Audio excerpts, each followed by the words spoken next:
এগুলো হচ্ছে তামাক গাছ। এর আগে আপনারা দেখছিলেন তামাক গাছে কাজ করতেছিলাম, গবেষক আয়া বসে তামাক গাছের চারা দেখার জন্য গাছের পরিস্থিতি কতটুকু হয়েছে, কি আসে বিষয়, কখন থেকে কাজ হইব। দেখেন চারাগুলো দেখছেন, তামাক গাছ।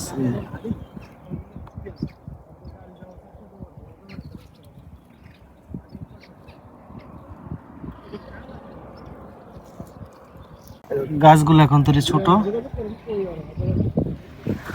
এগুলা কিন্তু ওরা আবার এই জায়গা এটা উঠে আবার নতুন করে লাগাই।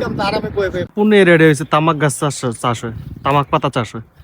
এর আগে আমি অনেক ভিডিও ছাড়ছি, আপনারা দেখছেন, ঠিক আছে। এই দেখেন এগুলো সব কিন্তু তামাকের চারা, এই যে পুরা যা আছে সব, এই দেখছেন। আয় হায় রে, পাতে গিজি গিজি গিজি।